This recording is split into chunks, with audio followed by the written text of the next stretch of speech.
In the cause of the so-called Arab Spring, just over 5 years ago in March 2011, the civil war in Syria broke loose.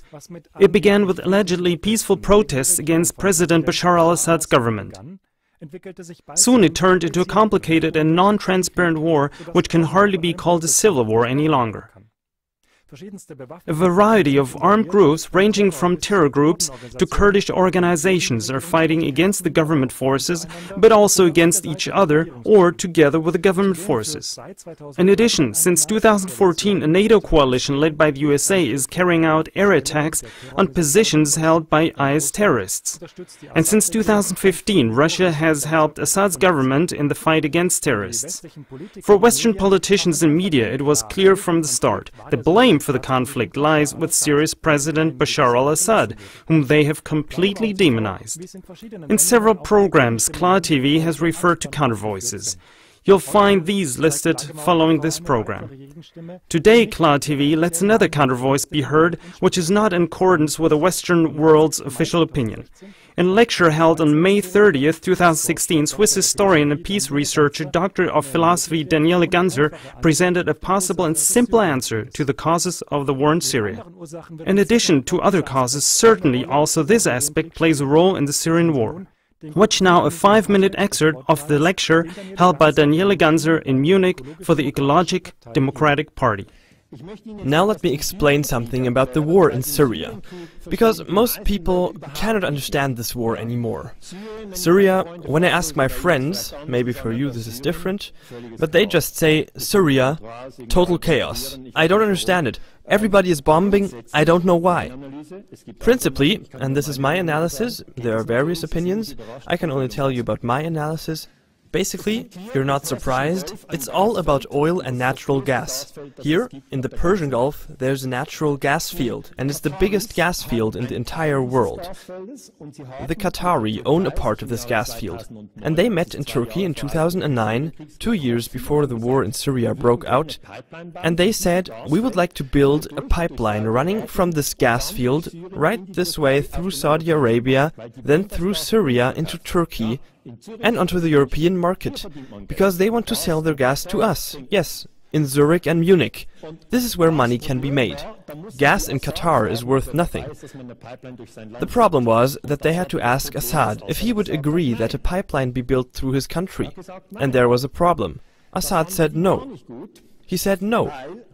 They did not like this at all, because half of this gas field is claimed by Iran. This is a very special gas field.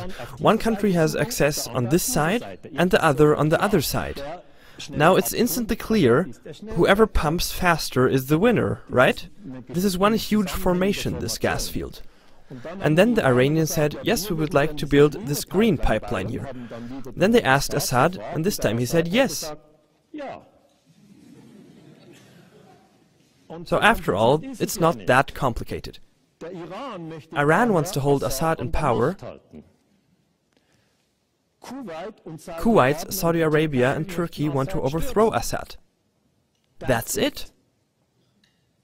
And if you'd like a deeper insight, then in the background you can see the Americans and the British, who have decided that they want to overthrow Assad. Okay? This means, on one side you have the alliance of the NATO countries, Great Britain, USA and France, who want to bring Assad down, together with the Gulf monarchies, Qatar, Saudi Arabia and Erdogan in Turkey. These are the countries governed by Sunnis. They want to take Assad down. On the other side you have the Shiite Iran, together with the Shiite Hezbollah, who want to keep the Alawite Assad in power.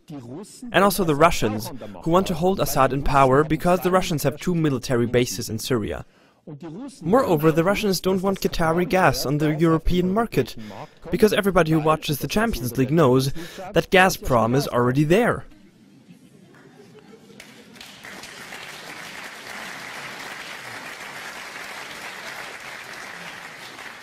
People think that there are a lot of complicated things involved, but it's only so complex because we are permanently being misled.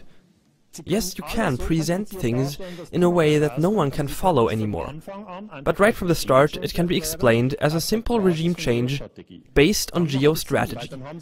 Then it all makes sense, because then on the one side you have the Sunni alliance with Qatar, Saudi Arabia, Turkey, plus Great Britain, France and the USA, the NATO countries, and on the other side Russia, Iran, Hezbollah and Assad.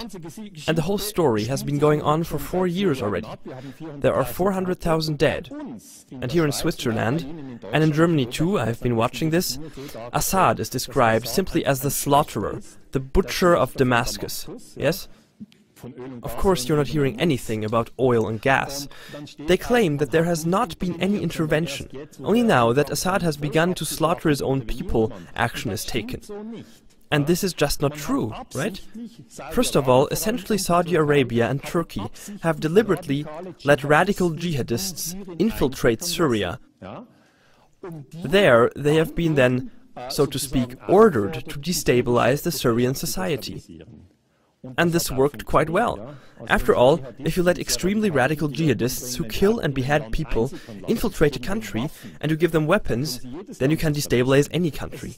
Actually, part of the background is that in 2011 the war in Libya was fought and Gaddafi was murdered. Then there were a lot of weapons left there. And these weapons were flown to the Air Force base in Incirlik in Turkey. And from there then, al-Nusra Front, the Free Syrian Army, and Al-Qaeda in Syria, who calls themselves IS now, have been equipped and armed. Our media tells us that these are rebels. The term rebel for us is not so bad. After all, James Dean was a rebel too. But when they would be called jihadists, that would make you feel awkward, right? And the really odd thing is that the NATO countries, USA, Great Britain and France, are on the side of the rebels, which means on the side of the jihadists. Now, if the population finds this out, the storm really would be raging, right? Because they keep insisting that NATO fights against jihadism.